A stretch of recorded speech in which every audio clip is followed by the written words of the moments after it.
There we go. Now it's recording. So, hey, everybody, I want If I had a quarter for welcome every you. time I used the excuse, it was hiding from me in front of the client. Yeah.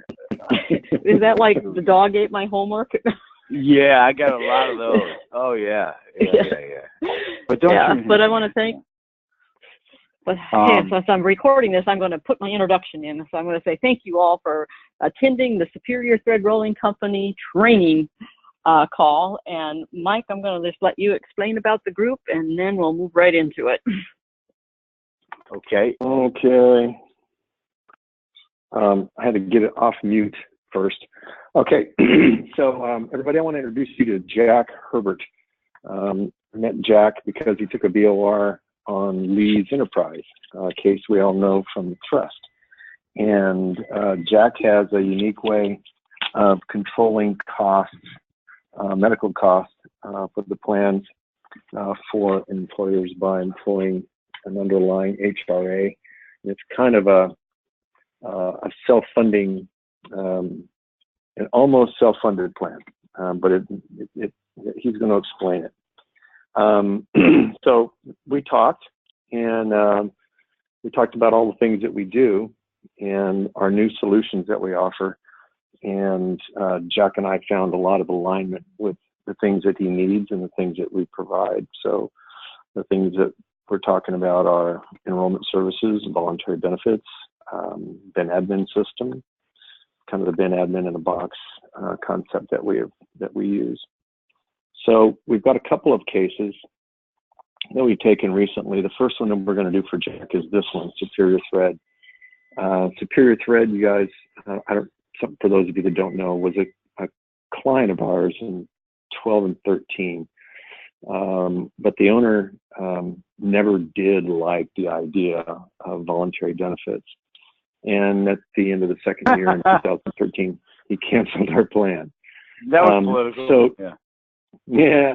So because, and I'm being very frank here, because I see a very long relationship with Jack and our company and our folks, I didn't want to say, no, we can't help you with a Superior Thread, when in fact I knew we could. So I told him that we could definitely supply benefit counselors, the eCentral database, support for eCentral throughout the year, which is provided by Andrea, and that we would go out and send benefit counselors out for a day to help enroll all the people in this new concept of managing their health plan premiums. And we would do that on a per diem basis. So that's how we met. That's what we're doing on the first one. Obviously, our goal is to always have voluntary benefits in place so we can have our normal model. But this is a really good example, and I'm saying this really for everybody. I'm not saying it for Jack. This is a really good example about how our new solutions can help us provide, more services to broker clients, which makes us more valuable to the broker marketplace. So really, that's what we're up to. I'm going to give it back to you, Andrea.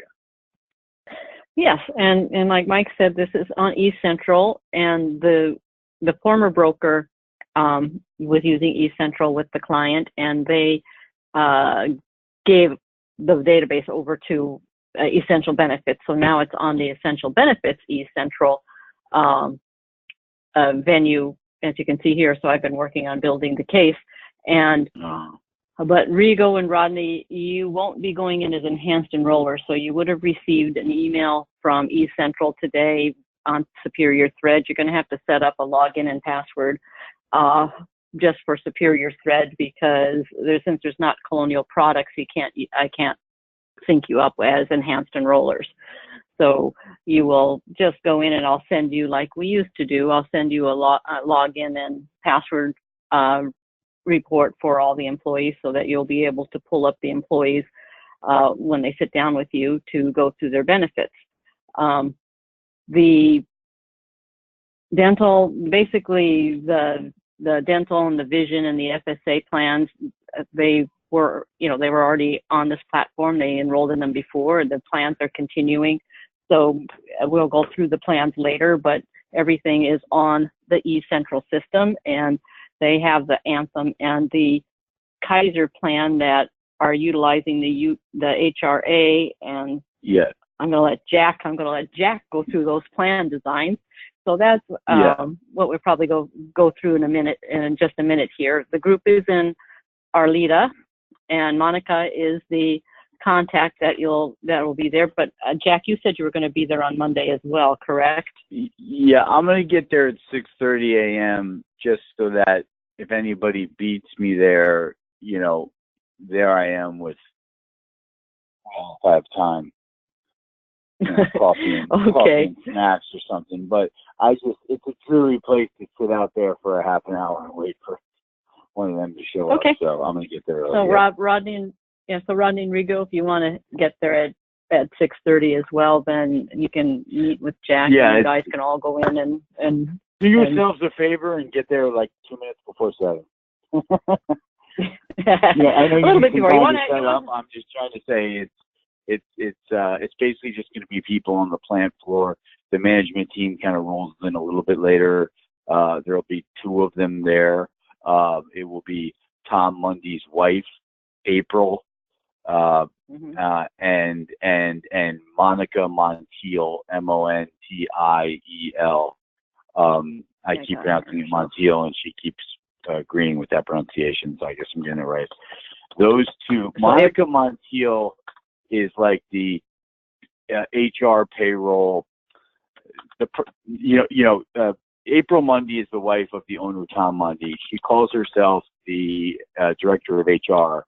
But if you want to know where the buyers are buried, if you want to know what the heck's going on with anything on the plan, you go to Monica Montiel. So, you know, might be something we want to have in our notes. I'm just throwing something out to you guys. You'll probably pick up on it on Monday. That is sweet as April is, and smart. It's Monica, who you will very easily be able to tell. First of all, knows her way in and out of East Central as well as just about anyone probably besides you guys.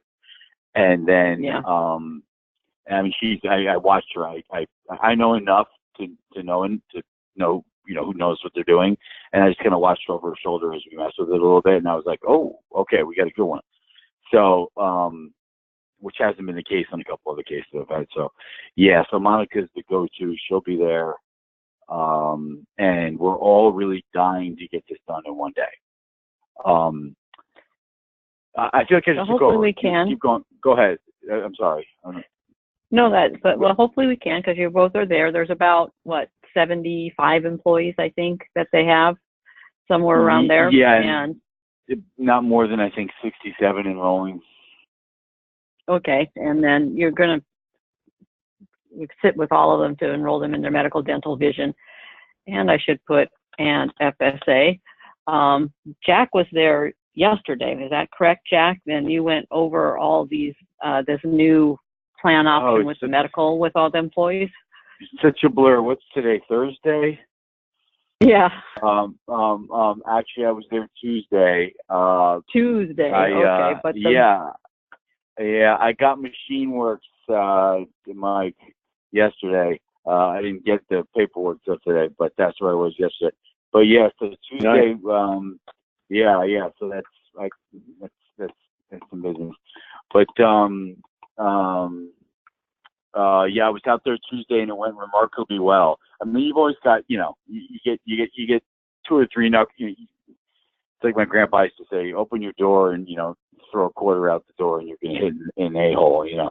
So like if there's 75 people in the group, right, we had our 3 or 4 people who, you know, just can't be satisfied, but they weren't like belligerent or anything compared to your average group. And for the most part, it went really smoothly, and they come across as the type of group who, despite the really kind of constantly frantic nature of this family-run business at the management top, the actual employees seem like really kind of, I don't want to say docile, but like, you know, I also don't want to use a pejorative, like they're like kind of just, they do what they're told all the time, but they do what they're told. So like, they, you know, they sat there, they were quiet. I explained how the plan works. They only asked questions that implied that they actually were listening. We ended 20 minutes early. That's never happened in the history of a Jack Herbert employee meeting or employer presentation. Usually it takes me 20 minutes just to stop talking about myself, right? And then they collected their folders. So what you guys should know is they're going to come in with, and I think Andrew's probably told you this. Should I not even bother with this? Does everyone know this about the folders? No, go ahead. No, go. Yeah, okay. I told them that. So but let me pull up one of the election forms, and you can explain it too at the same time. Okay, great. There we go. I could use your help with some of my other IT presentations, but I have a feeling you're too expensive. So anyway, what I did, so step number one, each employee got, I find this very helpful when we enroll groups this way. It's really helpful every way, but especially in this case, where every employee who's eligible to enroll gets a folder and they get a summary of benefits for each thing that, is offered. And then they get, however you break it out, monthly, biweekly, weekly, payroll deduction information, clearly labeled. Almost everybody offers more than one design now in medical, so you get design 1, design 2, design 3, design 4. That's what you see on that if you're looking at the same screen I'm looking at. I've taken Andrea through, it's not Einstein mathematics. No. But it does take, you have to, Andrea, I think you'd agree, you have to kind of almost, it takes rigorous concentration. An example would be, I told you at 3:30 in the morning while trying to rush out to a really far away meeting east of here, I quickly did an enrollment form and I skipped the divide the rate by 2 thing, and you caught it. Yeah. Putting these spreadsheets, putting these elections together, these weekly payroll deductions together, it's not an exercise in are you any good at math. You better be able to do that math. It's an exercise in concentration, because this was number 80 of basically I was doing these all weekend. Even though I've got an Excel spreadsheet, you still have to get the stuff onto the Excel the election form. So let me get to what's going on. So here's what we're doing.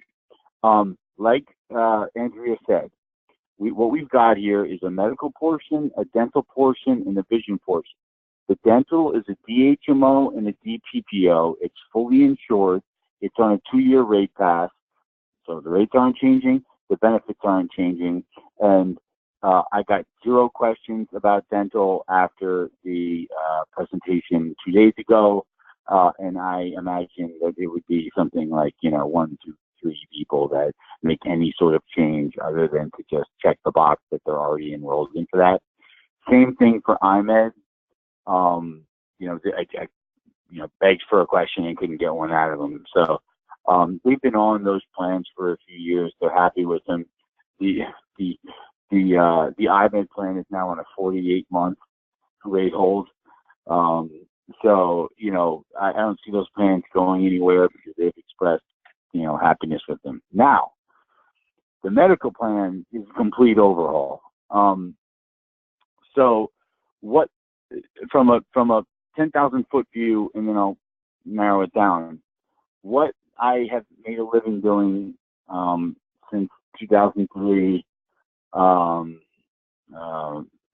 feels like 3 times as many years, is basically meet with groups who have the following goals. We want to recruit and retain top employees, and one of the best ways to do that is to offer a strong benefit plan, meaning you don't have super high copays, super high deductibles, super high prescription drugs, super narrow networks where we can't access any doctors. You guys get the point. Like the sort of traditional, I call it the triangle of death, where it's either you just cut benefits, dump costs onto employees, and cut benefits and or dump costs onto employees and or switch carriers. And so what this is sort of an alternative to that. And what we do is we look for ways to make the plans more cost efficient, but not reduce the benefits at all. So what most brokers are out there doing is saying, okay, Mr. Employer, as you guys know, you've got a $3,000 deductible right now. You've got an 18% renewal. You could, okay, you can turn the 18% renewal into a 9% renewal for you if you go 50-50 with the employees. If you still don't think that's going to cut it, and you want to bring that down to about 5 or lower, then we're going to take your $3,000 deductible and we're going to move it up to like 5 or 6. All right. So that's not the game that I play in. I play in the game where I meet with companies that tend not to have the overwhelming majority of their group with a deductible bigger than, say, $1,500 or $2,000. Okay. And so what we do is, this is the way that I try to, like, on my first time explaining it to people, because it's real simple math, how my plan, when I say my plan, it's because we do custom design it. I'm not trying to say I invented it, in HRA. If I meet you and let's forget this whole 2 carrier thing, let's keep it real simple. I meet you, you're with Anthem, you're on a typical Anthem, we'll make it an HMO because we're in California, 20/40, PCP specialist copay, 10, 20, 35 RX copay, maybe a few other random copays, and then no deductible. We'll make it a really simple example. Okay, that plan for a company was somewhere between 85 and 115 lives, costing these days like $1 million. Well, actually, that rich of a plan is costing you way more than $1 million. But so let's make it like an 80 life group and say it costs $1 million. Okay. What I then do is, as long as you like your carrier, and I said they were with Anthem, I'll quote the whole market just to kind of show you if there's some huge other discounts out there, but typically people want to stay with their carrier. So I will go to Anthem, and I don't say it this exact way, but this is, I feel like, a good way to explain it to someone who's not maybe that familiar with these designs. I essentially go to them and I say, you see the plan we have today? It's got a 20/40 office visit copay. It's got 3-tier drug card. Short of, it's got, a little copay for imaging and things like that. But for the most part, it doesn't have any big hits when you go for the hospital or for surgical, and it doesn't have a deductible. What if we took that plan and we left all those lines the same, but where it says deductible 0, it now says deductible $6,600. Well, Anthem's going to say, okay, that plan doesn't cost you $1 million anymore. This is being conservative. They're going to say it costs you $700,000. It's probably going to cost you somewhere in the $600,000, because the jump from 0 to $6,600 is huge. The most juice you get from savings for jumping to a high deductible plan is when you start with like no deductible or something from like $1,500 down.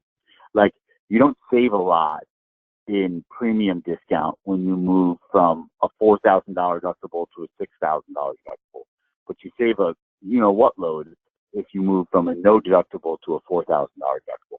So I'm constantly looking for employers, and there's tons of them all over the place in Southern California and all over the country, but mostly in California because of the dominance of HMOs, that have rich benefits. And so what I do, the first step to these plans is we create what we call premium spread.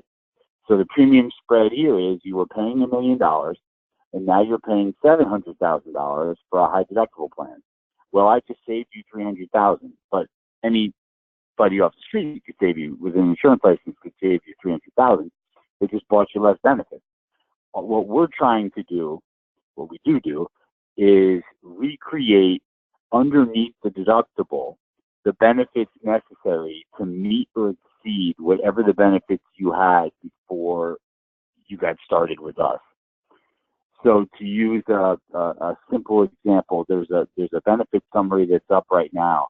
I'm not going to go into every line at this exact second, but I'm willing to go into as much detail as you will find out over the weeks and months as you guys need and want. But here's kind of how it works. So you're now not paying $1 million to Anthem. You're paying $700,000. so you're paying a smaller bill to the insurance carrier. You've decided that before you met me, you didn't have a deductible, so you're going to buy this very cheap $6,600 deductible plan, and you're going to wrap or reimburse via an HRA any member costs that apply to that $6,600 deductible, if and only if they're incurred. So what we're getting at here is, and let me tell you the end result. When you hire a third-party administrator to administer the payment of anyone's deductible claims, that costs you like 30 grand. Then, like, the rule meaning for 20 years I've seen this almost invariably. The guy who taught me for 42 years has seen this invariably, and every TPA I've ever talked to who does this has seen this invariably.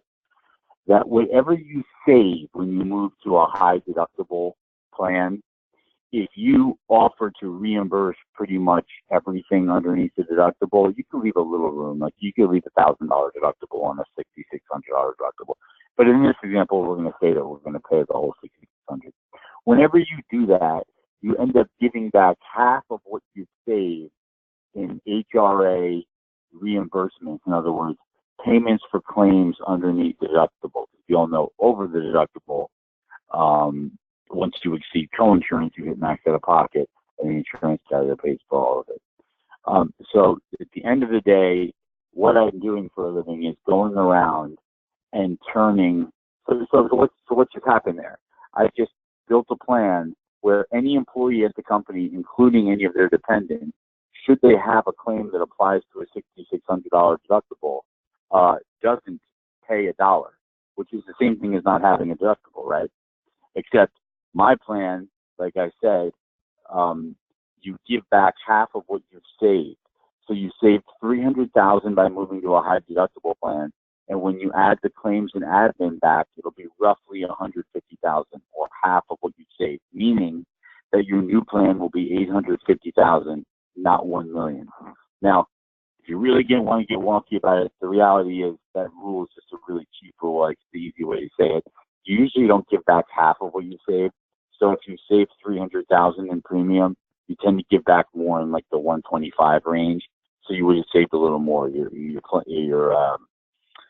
Your total cost would have been like $825,000, not $850. I've just seen that over the years that it's more common that it comes in a little less than that. But so I go around doing that, and I go around showing the employers that if they do that, compound annual growth rate of savings for 5 years, if they just keep that plan design up, they essentially are able to buy 5 years of healthcare for the price of 4. And on Monday, I can show you guys some of the exhibits I use to sell this stuff that prove a lot of the things that I'm saying.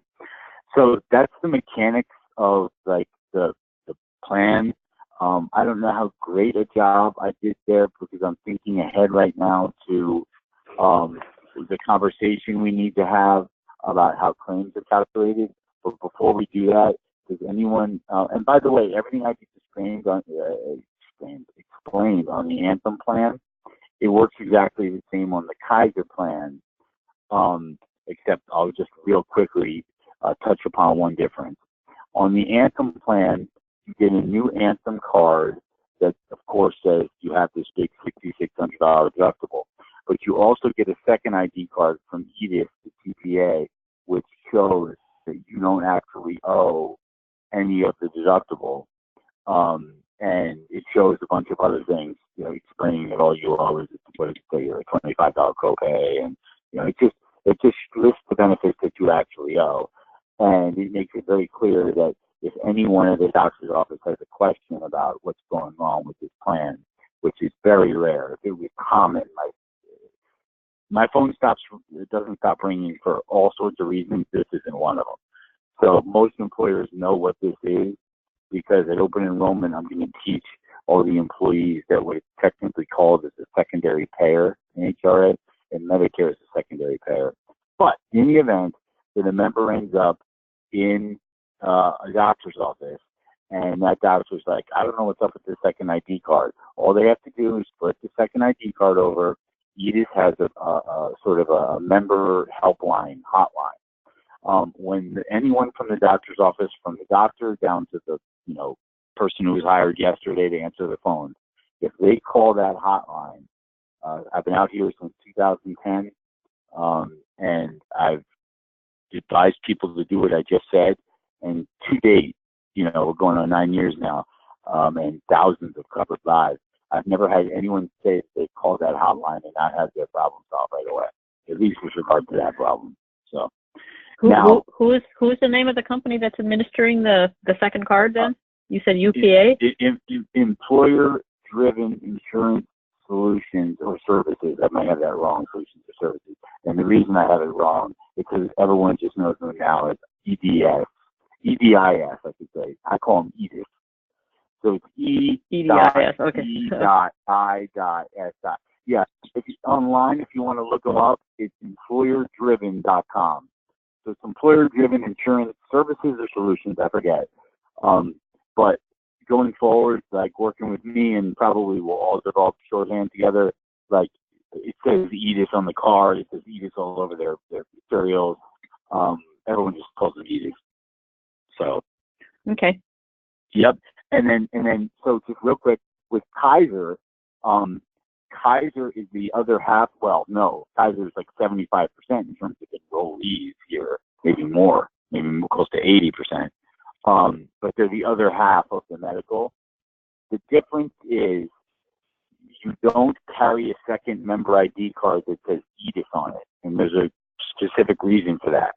When you go to Kaiser, Kaiser is not only the provider, as you all know, but they're also an insurance company, as you obviously all know. So when I'm not a Kaiser member, I'm an Anthem member, but when I got my right knee scope, and it was some number of hundreds of dollars after they adjudicated the claim, I thought it was going to be more.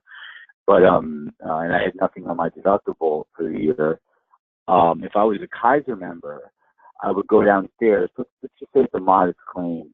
Because if you have a $6,000 deductible and you have a $10,000 claim, you owe $6,000, Kaiser will send you a bill at home and give you some time to pay it off.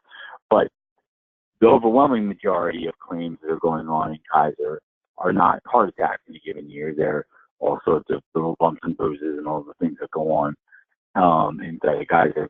And so after you've had the service provided, you go down to that desk where you pay.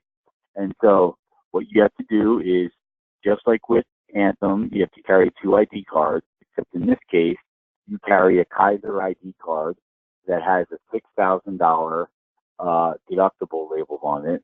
And again, you'll show up at the point of payment. You will show them your new Kaiser card, and they'll have you in the system with a non-high deductible plan. So they'll swipe it and they'll go, oh, look, you have a $6,000 deductible. And they'll say, okay, well, you owe $800 for that MRI and that scope or whatever. And you'll say, sure I do.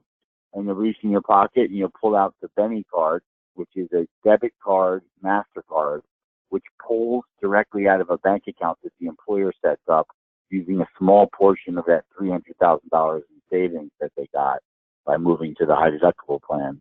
And so all these Kaiser members, whether they are going to admit it or not on Monday, 2 or 3 months from now are going to be in love with this plan, and we'll hold on to them for years.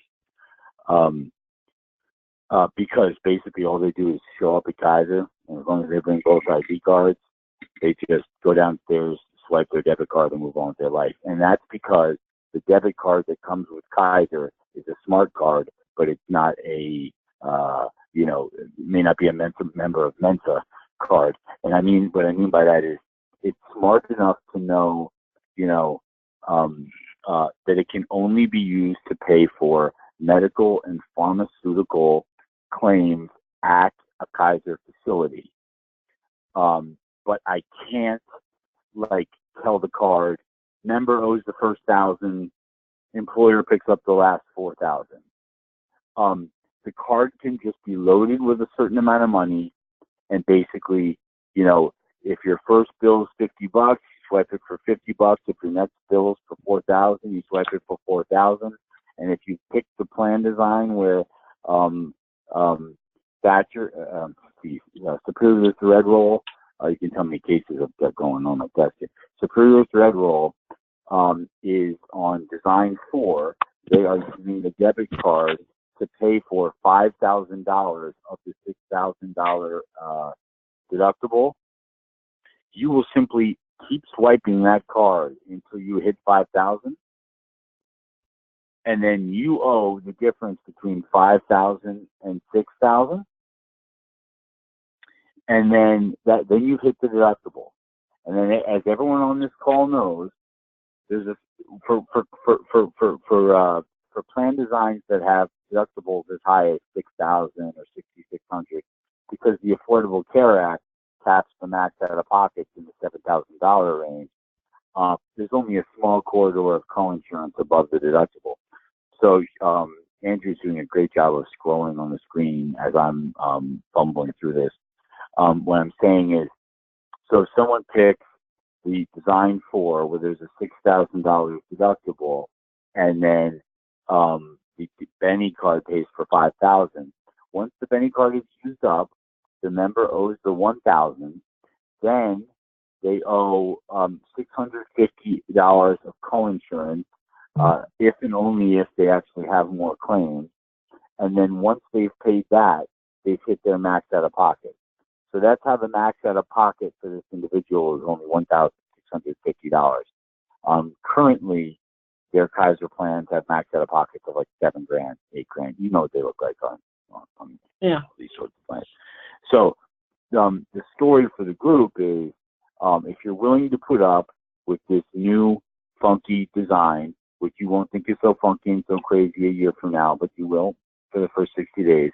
If you're willing to put up with that, if you're willing to let Jack do what he did 2 days ago, which is essentially scream at everybody on a microphone that you better not forget to bring your 2 ID cards everywhere you go.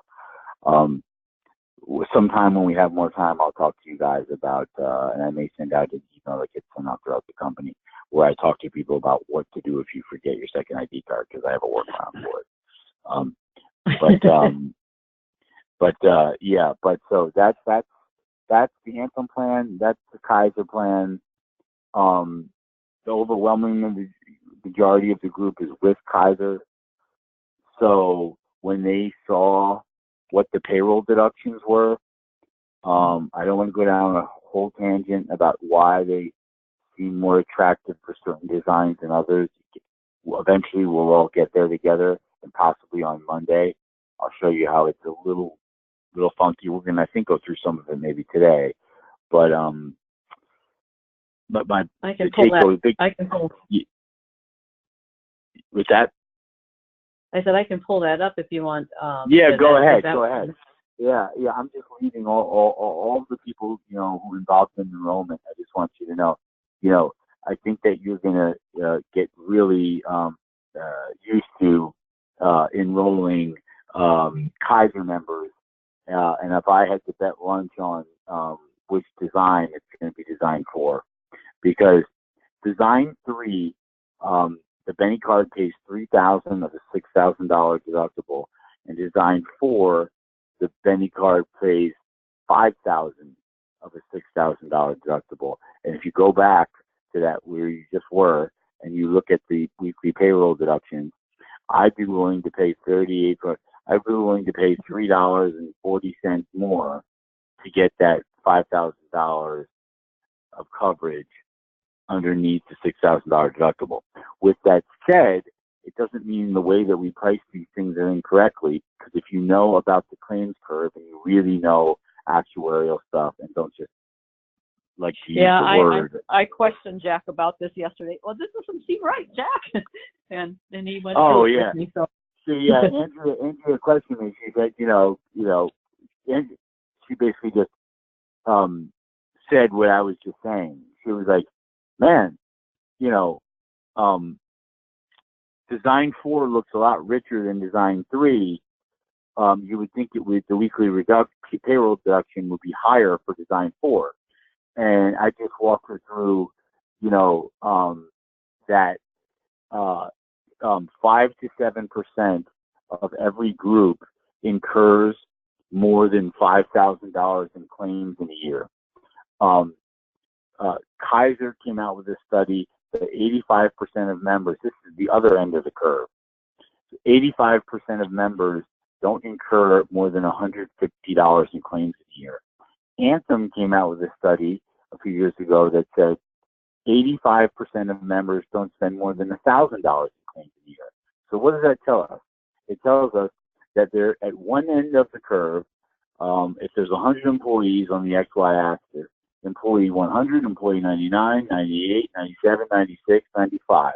Those 5 people, and in a bad year, maybe it, goes down to 94, 93, and it's 7 people. Those people will blow through the $6,000 deductible, and in a good year, they'll stop at 20,000. Thank God, it'll just be a pregnancy or something. And in a bad year, it'll be something that's happened to, my parent or one of yours that you all know. It starts measuring in hundreds of thousands of dollars, right? But what we're doing here with these plans is we're not placing a bet on what the total claims will be for the group. This is not a fully self-funded plan by any means. This is a fully insured plan with a big gaping hole in it that we fill in using a thin layer of employer-funded self-insurance in the form of a health reimbursement arrangement, a Section 105 health reimbursement arrangement. So there's a big difference. Like, you'll never catch me describing what we're looking at right now and just using the term self-insurance. I'll either say partial self-insurance or I'll avoid that term altogether, and I'll just say HRA or hybrid HRA. When I do use self-insurance to describe this type of plan that we're looking at, that you can see drives an enormous amount of savings. This is the company that now has dramatically better benefits, meaning all their max out of pockets that were 7, 8, 10, 9, 11,000 are all now 1, 2, 3,000, right? And the Benny card people just get to walk around swiping their card and not paying copays. For all of that, they still save, $105,000, and that we still haven't got their renewal. If you factor in, a 10% renewal, so you can see pretty much most of the people who work with me save somewhere between 18 and 28% when they do this. And the question is never really whether or not they're going to save money. It's just how much they're going to save. And that's really what my whole sales process is about. For what you guys care about is what I should probably try to get back to. Do you want to talk about the claims calculation, Andrea? I feel like I was getting off on a tangent. Yeah. I don't think we need to. I mean, Rodney Rigo, do you want to know how that claims calculation was done, or do you just care about the? Oh, here's the only why I'm asking. I'll let Rigo go first, but I do want to tell you why I asked. Go ahead. Okay. Rigo, Rodney, do you guys have any questions of Jack of anything that he's been explaining about how these two plans work with that secondary HRA wrap hybrid? No, it's pretty straightforward. Yeah. So basically, like, you see the page that's up with the yellow highlights? Yeah. So, you can see yeah. What you're looking at is 4 designs, and you're looking at the number of people enrolled in each design. But the way it's shown can be confusing if you've never looked at this before. I'm sure everyone on the call has already figured it out. So if I ever sound condescending in some way, just say shut up and move on. This is Rigo. I have a quick question. Yeah, go ahead. So we're enrolling, right? I mean, because I understand like all this information here. We've been doing this for a long time. We've never had to get into the weeds with the employees with this stuff. So I don't know if this is just more FYI or if this is something that we're going to be sharing with the employees. Okay. So here's where I sense at some point someone might say something similar to what you just said. Here's the deal. Number one, I'm going to be there all day because there will be questions coming from some. It'll be amazing how apathetic the majority of the group is.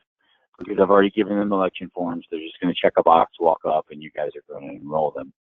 Here's what I'm getting at, though. For the members who, Andrea knows how to do this now, and I know how to do it when it's not 3:30 in the morning and I haven't had my coffee, right, Andrea? But so everyone, good. Stay on that where you're at, Andrea. That's the election form everyone got. Now, everyone got different numbers next to their payroll deduction because it's age banded and all that. But on the other page, you don't have to flash back to it, Andrea. I'm just going to say we have to account for the admin fee that it costs for the employer to reimburse underneath the deductible, because the employer is not going to just cut checks to all their employees. They hire a third-party administrator to administer that. So that is an extra monthly fee. And then, of course, for each one of those 4 designs, they are wrapped differently underneath the deductibles, right? So one, like I just said, one Kaiser plan has a $6,000 deductible with $5,000 paid through a Benny card. The design 3 is a $6,000 deductible with only $3,000 paid through a Benny card. So their payroll deductions are going to reflect the different actuarial values of those plans. And there's a way to calculate to the penny what the payroll deduction should be using math that is on that page that was showing up sort of sideways up that had the yellow highlights on it that ended. So what I'm getting at is, we don't need to go through a tutorial of how I calculate this. And I know Andrea understands it, and it's been enough for Monday already. You guys obviously understand it. Please don't take anything I'm saying the wrong way. What I mean to say is, like, she's actually gone through and calculated these claims that have 3 components, right? A lower premium, an admin fee, and an amount allotted for claims. Here's the thing. Some number, and I'm told it's pretty small, but more than 0, will come in with, and this is true of every group, but this group seems to be pretty low known, thank God. They're going to come in and say, I want to remove someone from the plan, I want to add someone to the plan. And there's what the numbers that you're looking at right now on that election sheet, I have no choice. They give me a census. You know, I'm living here in the age-banded world. They give me a census, and I already forget who that quote at. This guy whose last name is Al-Zarar. I hope no one's got a love with me, Al-Zarar. I don't mean to be rude. Robert Al-Zarar, it's actually spelled correctly.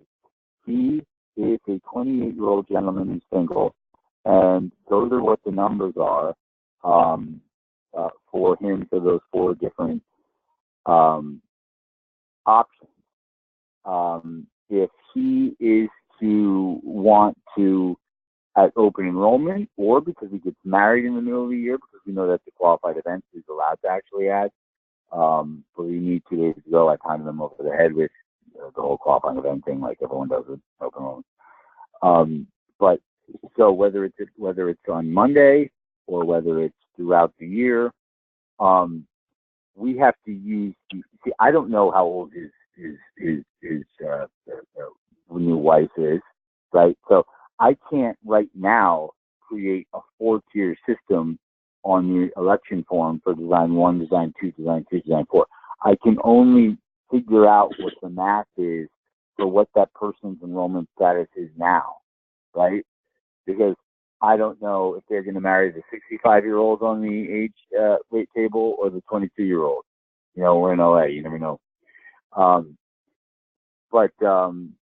So what has to happen is we have to effectively perform the math equation on the spot for the individual who wants to make the change, and let them know this is what you pay. Let me show you real quick, because this is it's now built into eCentral. eCentral will perform it for you. If that's true, I'm sending you on vacation somewhere. As soon as Mike lets me. All right. Be careful what you promise. What's that? To be careful what you promise. Well, you know, Andrea@Netflix.com. Okay, I'm I'm doing gonna my send you a password too picture of this. Oh, it's .biz, Andrea. It's .biz. You have to like you have to like Oh, Uruguay. thank you. What am I doing wrong? Thank you. I can actually deliver on the promise, but unfortunately I never will because I don't want to ever leave the state of California. All right, so I'm gonna show you with my test employee. I'm gonna pull up the test employee that I created here. Okay. Test, because Yep. test. Well, it's a female person instead of a male person, but it's a 28-year-old person, just like in your example here. And so, but I also gave test some dependents. I gave test a spouse that's 29-year-old and a child that's 1-year-old. You know, right. And I've loaded all the. Yeah, you are going through the exercise that we were like scratching on paper within the eCentral perfectly. Yeah, this makes perfect sense to me. Yeah. But I had to because these rates here, you know, the admin fee and the claim, you only pay the admin fee once, so you couldn't load it into the rates because otherwise it would do a $50 admin fee for the spouse and another $50 admin fee for the child, and so very good. I mean, I can't tell you how many times I've had to correct. I mean, great job. Right. So I just created for the rest here. Of you, Andrew's picked up on this way quicker than your average staff. So. All right. So what you have here is, you know, basically the cost is the same for either of the Anthem plans, and the same for the employee for the Kaiser plan. Right. But then once they pick a plan, they are automatically, they're required. They can't skip it. They have to go into, you know, I can name this whatever you want, but I just called it what you called it, the premium equivalent, and it calculates out. That's actually for once I actually use the accepted industry term. So yeah. And say that again, Jack. For once I actually use the accepted industry term. I have a lot of Jackisms. I mean, you called it premium equivalent on here, so because you called it premium equivalent on there. Yeah, you found it somewhere else. Yeah. Yeah. So whatever you want me to call it, I can change it to. But no. That's and perfect. If you ever see any of my work that says PER, that's abbreviation for premium equivalent rate. Just see if you don't get confused with, the word per. So, this happens. So when you take this $39.73 and add it to the additional cost of $24.27. This is the plan one. When you add the two of them together, it comes up to the $64. That's the cost for plan one. That's on his worksheet. Okay, and you got the admin fee on there? Yeah, it's there. Oh, okay. I'm sorry. I missed. I see it. I clearly see it on the screen. Yeah, this is melded together when you pay. I'm sorry. Okay. Got it. 55.16 plus the 50 times 52. Times 12 divided by 52 gets you 24.27. Oh man, how many times did I multiply by 12 and divide 52? Right. So if I go up and he says, "Oh, no, I don't want that plan anymore. I want the Kaiser plan." So you go pick and put them in that plan that everybody wants, the Kaiser 4 plan, and you save it. And then what happens is when you go to the cost, it has automatically changed for you, and it's now $20.38. Holy shit. For the Kaiser Design 4 plan. But if he comes back and he tells you, I got married and adopted a kid, and so you add them in and you enroll them, and it'll pull based on the dates, because I went and checked, the rate for a 29-year-old and the rate for a 1-year-old, and it'll calculate out what the cost would be on the Anthem plan, and the cost would be on the Kaiser plan, and because you got to remember to save it, because if you don't save it, it thinks you're still on the old plan. So now when I go and look at the cost will have changed, because you got to calculate in,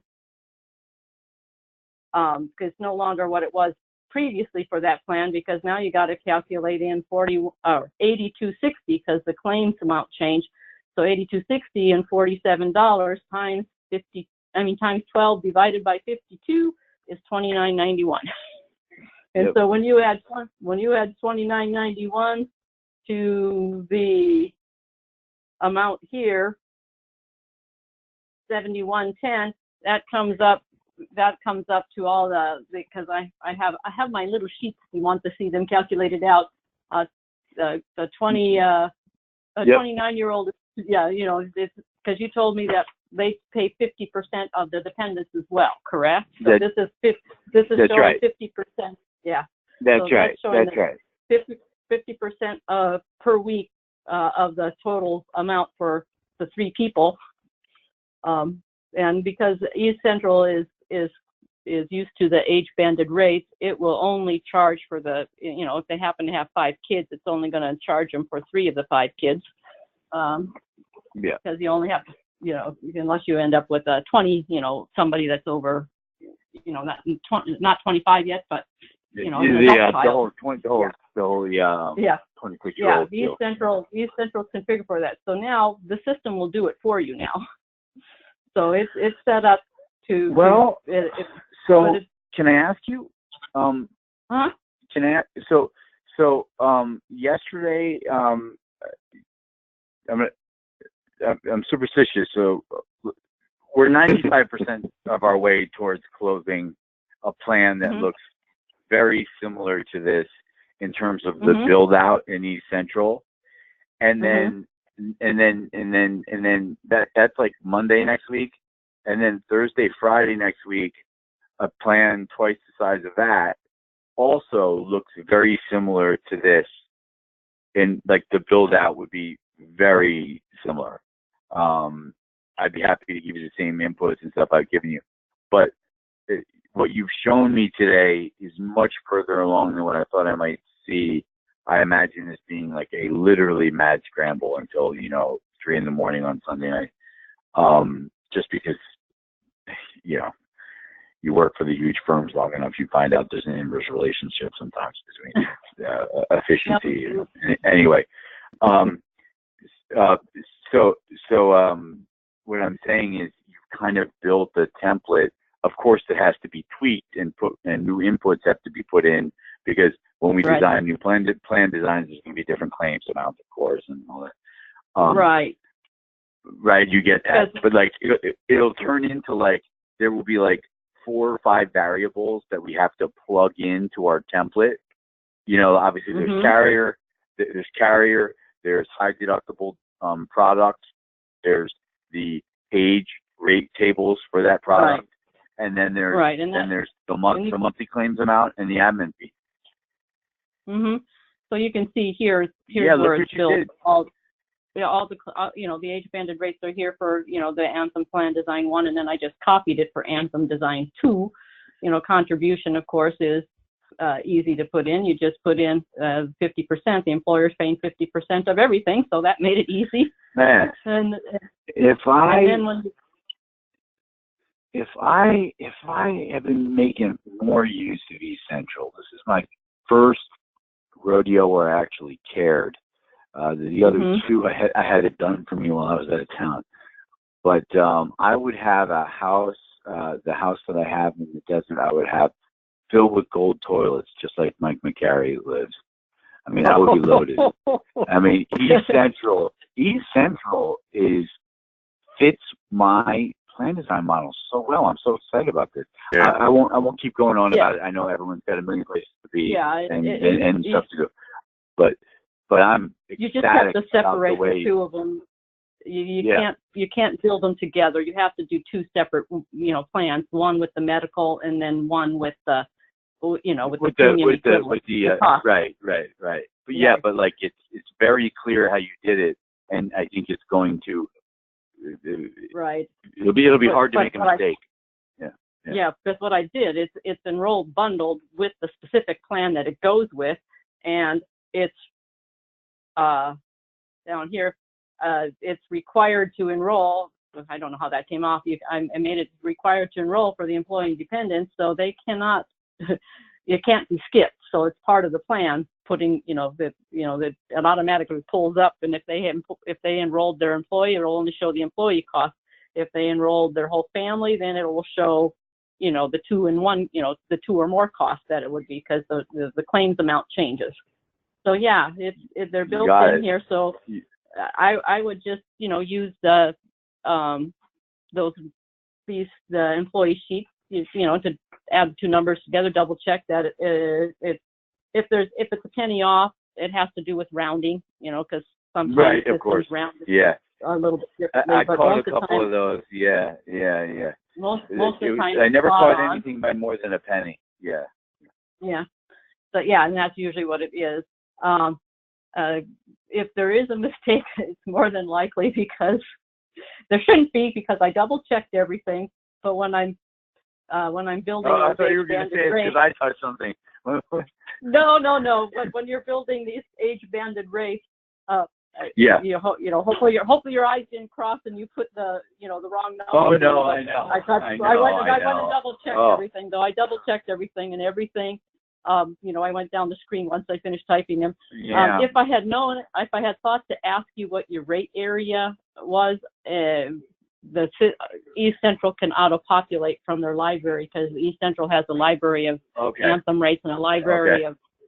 But I hadn't asked you that, so I just said, oh well. Luckily, there's only two plans, so it won't take me that long because I can duplicate it for the same plan. It's just same rates, just different design. It's the different claims. But I'm glad we have that going forward, because 75 employees isn't up to your mind. I was looking at those rate tables and starting to hallucinate. So and it's set to go forward, since there's no rate change for the dental and the vision. Their plan will carry forward to the new year with the same plan, and it'll show if they enrolled in it last year in East Central, it'll show again this year. And all Rodney and Rigo, all you need to do is just say, hey, you guys still want to keep that plan? Okay, let's move on. It'll show if they want to change the plan, then of course you would change the plan.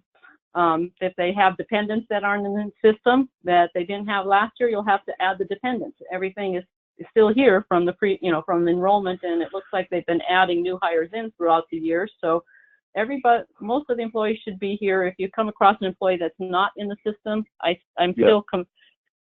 been building this database, so I haven't compared against the census you sent me, Jack. So I will compare against the census, and anybody that's not in here, I'll add.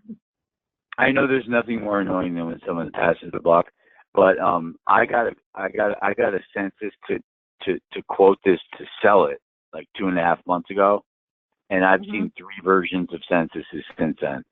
And it's part that there is some disorganization over there, and it's also part that they've had, like I said, they had 3 or 4 really important managers and 6 or 7 lower employees take off over the last 2 months.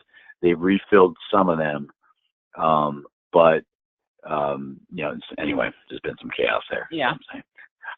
Okay, so that's what I just wanted to explain, that they won't have to do a whole lot of figuring. East Central will do the figuring for them. Yeah.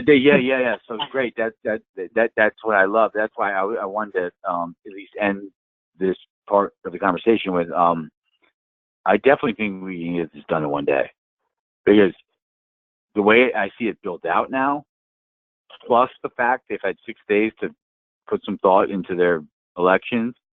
I mean, they should be able to come and tell you right away what they want, and then it's just a matter of plugging it in.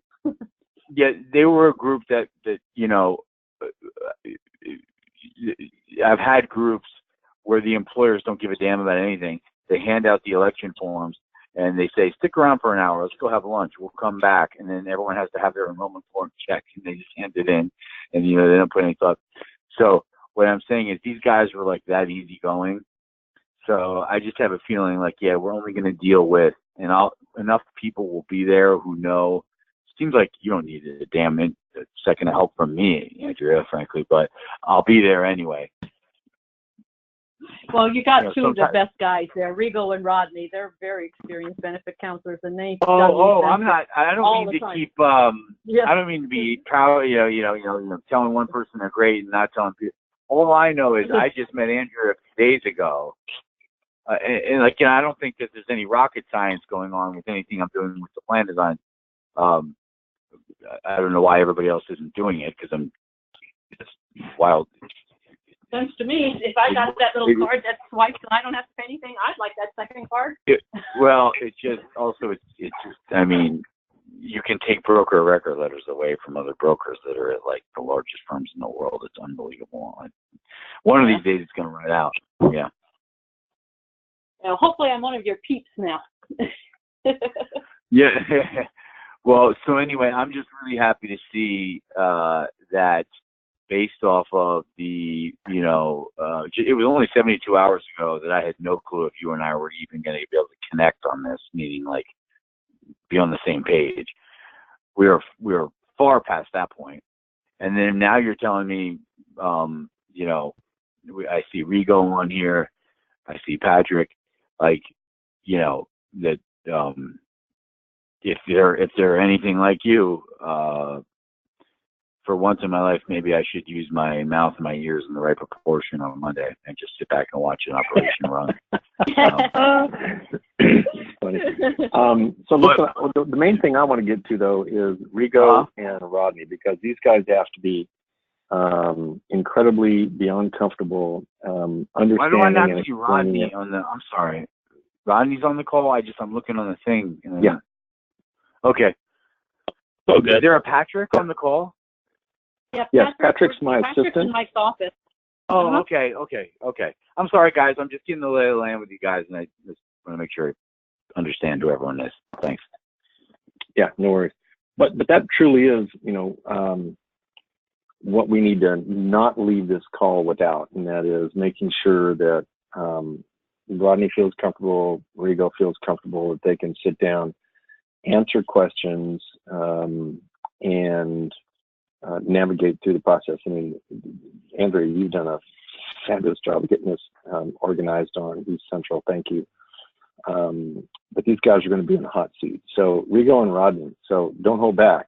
If we need to readdress something or whatever, this is a brand new concept, and we want to make sure you guys are comfortable, because employees are going to measure and comment to their bosses, et cetera, based on what they feel from you. That they've worked with this kind of situation before. Is that so? I Great. think they're halfway familiar with it. I've worked with HRAs quite a bit, but Okay. My only question, just to make sure that my brain is in the right spot.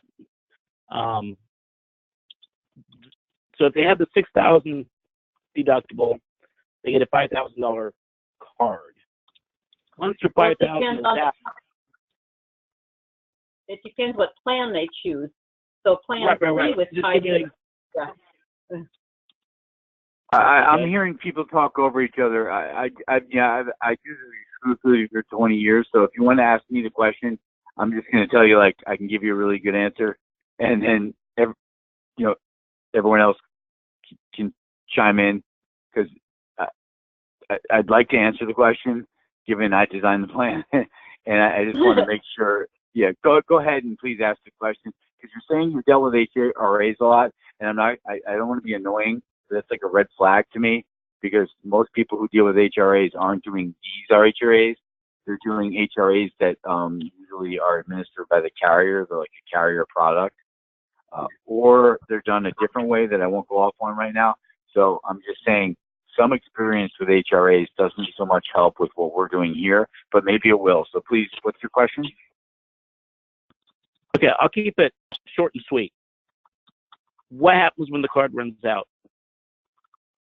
The funds are used. So do you want me to walk you through? I'll walk you through design 4, and then if you want design 3, I'll do it. Otherwise, tell me shut up. Just one design will do. What happens one when... One design will do. Okay. So let's say you have a $10,000 knee surgery, and you have. I'm going to now go off script of whatever the hell the plan designs are that are logged in here, and I'm just going to give you, to make the point, the easiest numbers to make the point. So there's a $6,000 deductible, which also is the max out of pocket. You know how there are a lot of plans like that now where the deductible is so high, it's actually also the max out of pocket. There's not co-insurance above it. Okay, so you've got a $6,000 Kaiser plan with a $6,000 deductible Kaiser plan. You have an employer who, via a Benny card, is paying for the first $5,000 of your $6,000 charges. You've had no charges to date, and you have a $10,000 knee surgery. The way it gets paid is from $6,000, the deductible, up to the max claim, which is $10,000. That's $4,000 that the carrier pays. Now, the $6,000 deductible, $5,000 is paid by the Benny card. I know you already know this. I'm going to get to your answer. $1,000, since it's a $6,000 deductible and you had a $10,000 claim, you pay between $5,000 and $6,000. So in other words, on a $10,000 claim, you would owe $1,000 in the scenario I just laid out. Now, once that's happened, what do you owe? Nothing, because you reach your max out of pocket. Perfect. That's I just wanted to double check. Yeah. So everything you know about, max out of pockets and what happens when you hit them and all that, none of that changes under these HRA plans that I've designed, and many other HRAs. I'm just going to always be referring to the ones that I do. But none of those things change at all, really. Yeah. And quick question, just for clarification purposes. Again, maybe I just missed it at the very beginning of the call because I got on a little bit late. Sure. These plans are the same plans as last year, or they are going to be completely new for all the employees? Yeah. No. Real quick. They offer 3 main lines of coverage: medical, obviously, dental through United Concordia, for which they offer a DHMO and a DPPO. And that is on a 2-year rate hold. They're in the middle of that. So those rates stay the same. 99% of employees have intimated to me 2 days ago that they're just going to stick with what they got. Same thing for iMed Vision. iMed Vision is on a 48-month or 4-year rate hold. The benefits haven't changed. The rates haven't changed. The only thing that's changed is medical, and it's changed in terms of how the plan is designed. The carriers are actually the same. They were on an Anthem Kaiser split before they met me. They're on a Anthem Kaiser split now. The renewal date's 5/1, and on 5/1 they will transition over to an Anthem Kaiser split where they're choosing between 2 Anthem HRA options and 2 Kaiser HRA options. That's the situation. Did that make it clear? Yeah. I'd just like to know that, because depending on how familiar the employees are, then that just, then I know, then we can gauge how in depth we got to go. A lot of the time, if they've already familiar with the plans, then it's usually just a quick, recap, jog the memory. It sounds like this way we're going to have to go just a little bit, make sure that they understand the plans a little bit better. Yeah. I'll give my 2 cents, which is often, worth a hay penny. What is that, Mike? Mike, you know that. What's that? Half a penny? I'm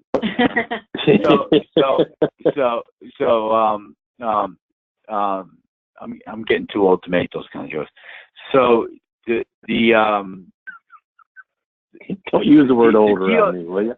I'm sensitive. Jeez. Well, get in line, man. I got more things. At least just another head of hair on your head.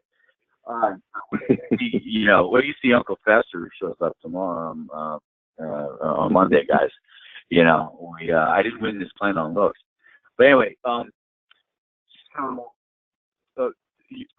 Let me just explain. I try to do this as often as I can. Sometimes, like you guys, you're so busy, you have to roll the dice and hope it works out. But I will go roughly a week before the enrollment starts and I budget an hour. It usually only takes about 45 minutes, and I walk them through a lot of what. That was Rodney speaking, right? About having Rigo was asking about the plan. Rigo, was it Rigo? I'm sorry, guys. In terms of having to educate them a little bit on the plan. Yeah, you definitely might. But I spent 45 minutes basically explaining. I mean, they definitely know how Kaiser works. They definitely know they now have a high deductible plan. They get to stay with Kaiser, and they're choosing between a $3,000 debit card for their prescriptions and their medical bills, or a $5,000 debit card between their prescriptions and their medical bills. And I bet the overwhelming majority will choose Plan 4. So I went into depth with them on that, and then I did the same thing with Anthem, and I went into depth with them on the fact that they now have to carry 2 ID cards, and if they don't show up showing 2 ID cards, then they could have to pay extra in copay or co-insurance or deductible, and then at that point they'd have to get the receipt, send it up to EDIS. We give self-addressed stamped envelopes. You can obviously scan and email it if you take it into HR, but it has to get up to EDIS, and then within 7 days people can be reimbursed. And I say, I'm going to be a broken record, and about every 5 minutes throughout the presentation I say, for everyone who's falling asleep, I don't blame you. Please wake up. After May 1st, if you're smart enough to carry one Anthem card, you can carry an Anthem card with a second card behind it in your wallet. If you're smart enough to carry, a Kaiser card every time you get care, you're smart enough to carry a Kaiser card with a damn free debit card that we're giving you, that you have to put behind it. I have the highest percentage enrollment I got 2 things. One, I have the lowest percentage of fraud, meaning people who are dumb enough to try to take the Benny card and try to go buy a TV or a set of rims for the car. It's coded that you can only spend it at Kaiser for medical and prescription. So, I mean, I've seen a couple of people get fired for being dumb enough to try that one. So anyway, I don't want to keep you guys on, but I gave them a pretty decent heads up, and on Monday you'll get annoyed with me, and just feel free to slap me in the back of the head anytime it gets to be too much. I will remind people on their way out the door, carry both ID cards at all times, and if you don't, do it at your own peril. Now, it turns out I also went into 2 days ago what you do if you don't have your second ID card, and there is a way around it. We can go into it a little bit now, but I'm going to go into it a lot in front of everyone individually on Monday, and it's really the best way to do it because it goes in one ear and out the other with a lot of people. But you don't want them to think there's a way out. Because then now you invite everybody to not even give a damn about what comes in the mail in terms of their second ID card. You want everyone to think that, all hell breaks loose in their life if on May 1st they don't have both ID cards in their wallet. So, I've just been through it so many times. Well, I would think they would learn quick, because it's a pain in the neck to send in your receipts and wait to get reamburs. Yeah, you stole my line. This is my line. This is for about, let's see, if I do it in 18 years, for about 15 years, I have told everybody, if you refuse to bring your second ID card to a provider, it's the last time you'll ever do it. So, it's a bad day for you on one day, but in a way it's a blessing, because I swear to God, for the rest of your life, you'll never forget that second ID card. Even though there's a workaround that you'll hear me expound upon on Monday. But basically, EDIS and myself personally have the ability to call a provider and clear up any confusion about whether or not the member actually has to pay for something towards the deductible. I know how to do it, having done it, Jesus, so many times I want to throw up. And then Edith has done it about, 100,000 times more than me, because they have 3,500 clients, and I have 100. So you get it.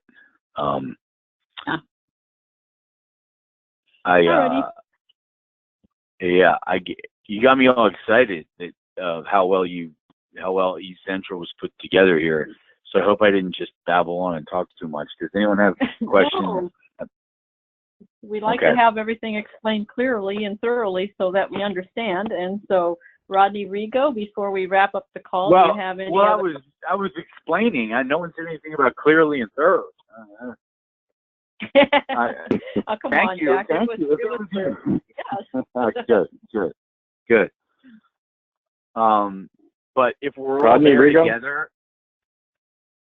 Oh, you're good. Yeah, I'm good. It was explained thoroughly. Clearly, I don't know, but thoroughly, absolutely.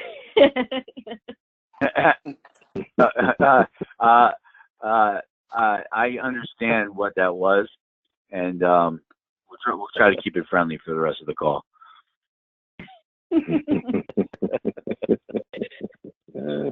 And so, other than the dental and vision, there is an FSA in place that they want enrolled, and as of right now, the annual max for medical is capped at $1,750, and that's in the system, so they won't be able to get more than that. If Jack finds out differently that they're going to increase it, I will increase it in the system as well. But you all have enrolled FSAs before, so they have to, they have to enroll it. They can't just assume they're still enrolled in it. If they want it, they got to choose it again. Right. Rollover this year? I don't have a lot of information on it yet. Jack's getting that information. We hope to have that hopefully tomorrow, and then I'll update the guide. Yeah. I'm not sure if it's rollover on it or not. Monica told me that her hunch is that they're going to increase it a little, but of course she had to run it by 2 or 3 people. There's layers of this family, the Mundies owned, that she had to, get a few people to sign off on what the number would be. So I'll get back to you tomorrow on what her answer is on that, as soon as I possibly can. But was it Rigo who said thoroughly but not clearly? And the only reason I bring that back up is, or if it was someone else, I don't care who it is there anything that was so unclear that you're like, what the hell am I stepping into? Because we can either take it offline or we can try to address. No, he's probably kidding, right? That was Rod, and I'm excited about the group. I'm excited about what you've done. It makes sense, and I like it. All right. Well, I hope that's even partially true, because I'm going to be ramming these plans down Mike and the rest of you guys' throats. Now that I see that East Central works so well with it. Like I've already got 3 cases sitting in piles in front of me that you guys are going to want to break from before you get started working on nothing. Hey, Jack. Anyway. I've got a question for you. Is there any paper document or like Jack, is there any paper document or like some clients, even though they've got an electronic platform to do all these enrollments, they have a universal enrollment form that they want signed? Is there anything like that they want done? Yeah. Is there any?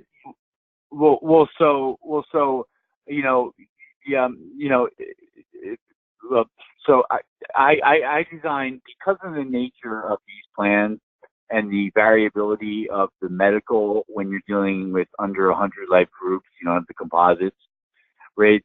Mm-hmm. I create these election forms, and I actually use Excel to do it, simple form here. I know it's nothing too impressive, but he's always gotten the job done for me.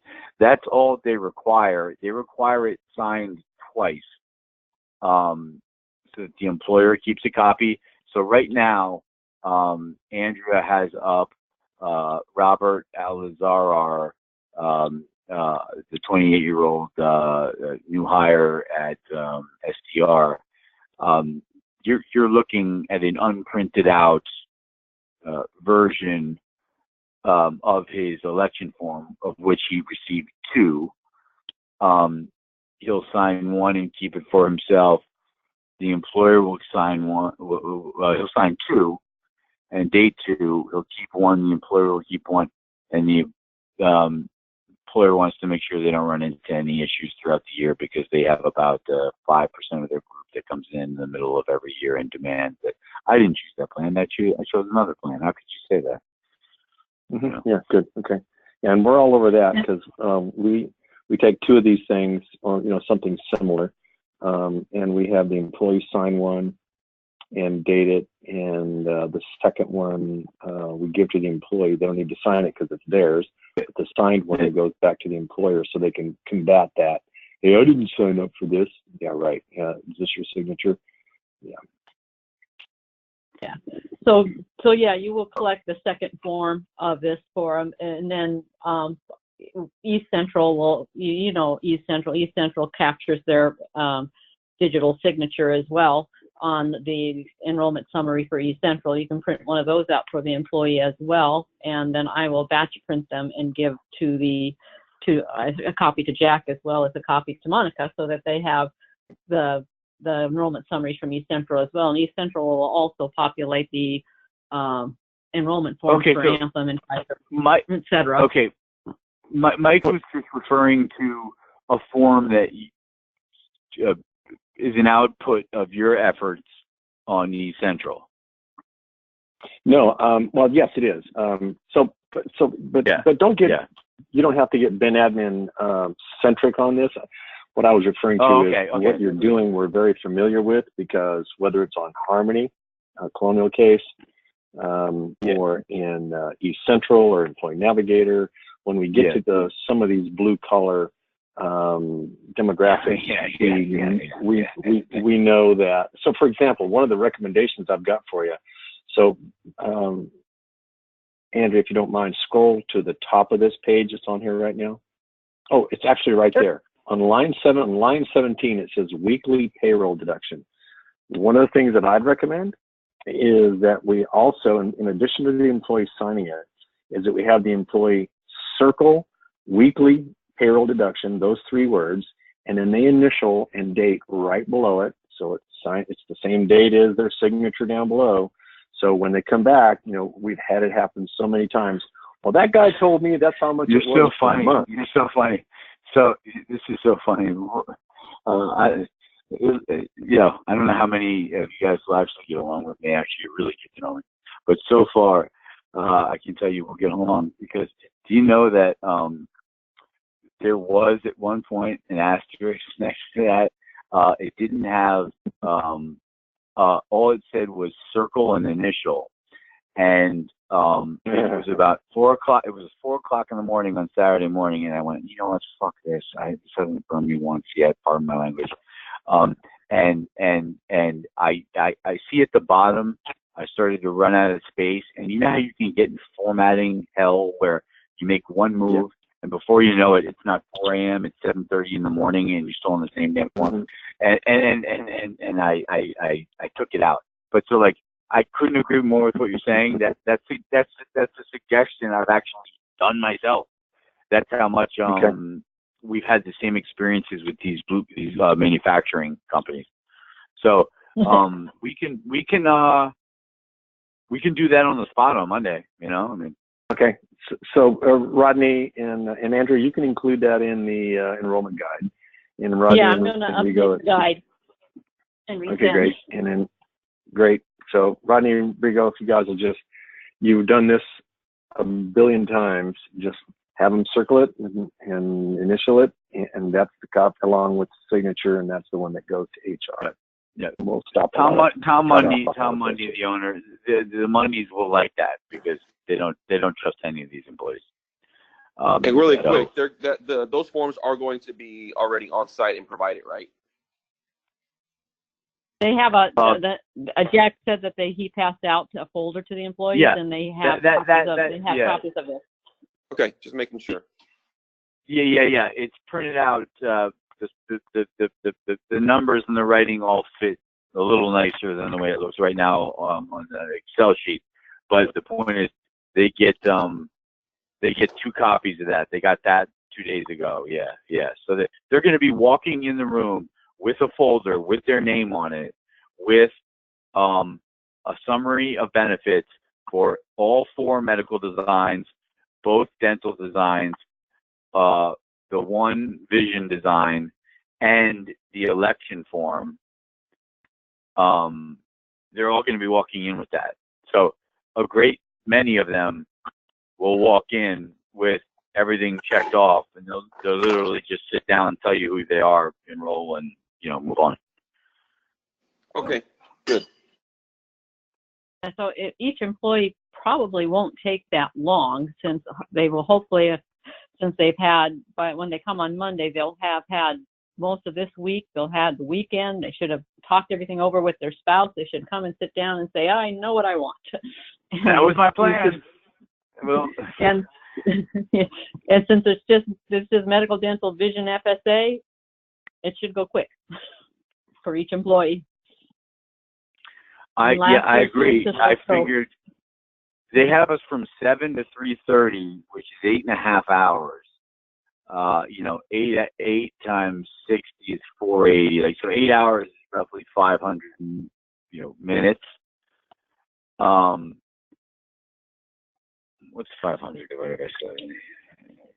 Divided by 7, 49. It's 7.13. Yeah. And that's 749. You got it. So I told her 8 minutes. I was off by a minute 2 days ago. So 7 minutes is not a lot of time. She goes, are you budgeting 15 for each? And I was like, well, the way I have it set up, I think we can do a little quicker. She thought, so we'll see. But I think there's going to be people you can do in less than 7 minutes. And that they're really, unless you guys disagree. But somewhere in the like 7 to 9 minute range, I think gets us out of there in one day. The other thing is, if we are down, I'm not going to let them bully you guys. Not that you need my help, but if we're enrolling 68 people and the buzzer rings at 3:30 and there's 5 left, Monica Montiel, who works at SGR, knows how to use eCentral. I personally will sit with her and get those 4 or 5 other people in the damn system. I'm not going to ask you guys to come back. So they brought something up last Tuesday about, what if we have, if we have to come back on Tuesday, we don't get it all done on Monday. I said, we're getting it all done on Monday. And with the amount left, Monica and I will handle it. And I looked out the corner of my eye at her, and she was like, yeah, we got it. Like, just get out of the way. So, Monica and I have a get out of the way Monday family kind of theme developing. And I think you guys will pick up on it tomorrow, but you didn't hear that from me. Okay. Any other questions, guys? No, I'm good. I'm ready. Sound ready. Dress code. You got enough information? Actually, I'm not clear on anything. This sounds like a group. I'm just kidding. I'm kidding. That's where you go. I'm clear. I was just kidding. Yeah, you guys don't play games. You guys came here to drink some beer and kick some ass, and we're all out of beer. Go get them. Let's go get them. So dress code, is everybody okay in slacks and like a polo shirt? Because blue collar. Yeah. So Tom Mundy will have mustard on his t-shirt. He'll be wearing flip flops and jeans. I'm hamming it up a little. Maybe he'll have soled shoes. I don't know. But yeah, no, it's casual like most manufacturers. I usually dress up a little just because the dumber you are, the nicer you should dress. It's a sort of an inverse relationship there. Look at Steve Jobs, right? That's right. So, yeah. So, and no offense to Mike, because I know he's a great dressed guy. But, you guys, honestly, I don't care what Mike tells you. Well, Mike's your boss, so do what Mike says. But if you're asking me, like a button down and just some comfortable pants that don't, that are khaki type, just, business casual type things, but even a comfortable version of that is totally fine to me, because you're there to get a bunch of people enrolled over 8.5 hours sitting in a chair. You know, so. And, Yeah. you know, I won their BOR by wearing jeans the first 3 meetings I went to see them. So for whatever that's worth, I mean, most of the guys I compete with, you know, wear $4,000 suits. So, you know, they don't care. That's my answer. Got it. Perfect. All right. Well, if everybody's clear, and I'm going to put some updates in the database explaining more about the 2-card system, in the enrollment guide, and resend it. And I'll send the information on the FSA when I get it. But if you guys are clear on the plans, I think we can wrap this up. So thank you wonderful. all for being here. Given we're talking about wrap plans, we'll pardon the pun, and we will let you go.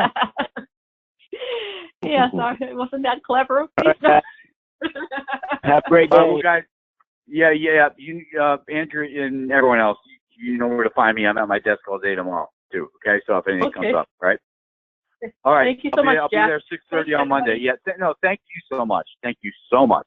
I can't tell you how happy I am compared to where I thought this would be a week ago. So thanks. All right. You're welcome. Bye-bye. All right. Thank you all. All right, buddy. You take care now. Okay. Take care, Mike. Bye-bye. All right. See you, pal. Bye-bye.